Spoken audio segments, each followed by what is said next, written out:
શિનોર ગ્રામ પંચાયતથી વડોદરા જિલ્લા ભાજપ પ્રમુખ રસિકભાઈ પ્રજાપતિ અને એપીએમસીના ચેરમેન સચિનભાઈ પટેલની ઉપસ્થિતિમાં ભવ્ય તિરંગા યાત્રા નીકળી।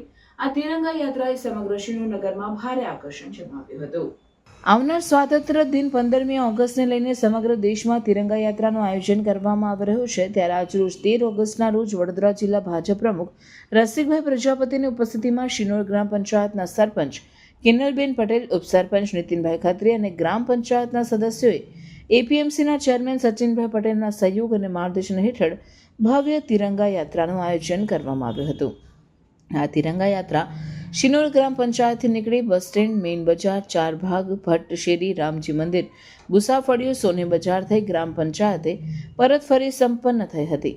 જેમાં શિનોર મામલતદાર મુકેશભાઈ, મામલતદાર અને તાલુકા પંચાયત કચેરી સ્ટાફ સાથે આંગણવાડી કાર્યકરો, શિનોર આરોગ્ય સ્ટાફ, શિનોર તાલુકા ભાજપ પ્રમુખ સંકેત પટેલ તેમજ સાર્વજનિક હાઈસ્કૂલના શિક્ષકો, બાળકોને ગામના અને તાલુકાના આગેવાનો, હોદ્દેદારો મોટી સંખ્યામાં જોડાયા હતા।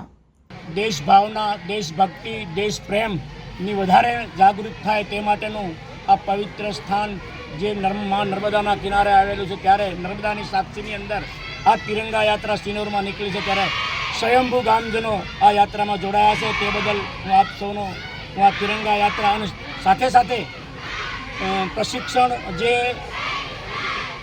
સફાઈ અભિયાનનો જે કાર્યક્રમ જે ચાલુ થયો છે છેલ્લા 2-4 દિવસથી શિનોરની અંદર, જેની સફાઈ અભિયાન જે આખી એમને ટીમ બનાવી છે, તો આ સફાઈ અભિયાન જે કાર્યક્રમ ચાલે છે તો એમની ટીમને પણ હું આ તબક્કે જિલ્લા વતી ખૂબ ખૂબ અભિનંદન આપું છું। અને એમનું જે સફાઈ અભિયાન છે સાથે સાથે વૃક્ષારોપણના કાર્યક્રમો અને પર્યાવરણનું જતન થાય એવી ભાવના સાથે આજે જે તિરંગા યાત્રા નીકળી છે, તો આ ગ્રામજનોનો અને હું હૃદયથી ભારતીય જનતા પાર્ટી વડોદરા જિલ્લા વતી અને આપ સૌનો હું આ તિરંગા યાત્રા વતી હું આપનું સૌ સ્વાગત કરું છું અને ખૂબ ખૂબ અભિનંદન આપું છું।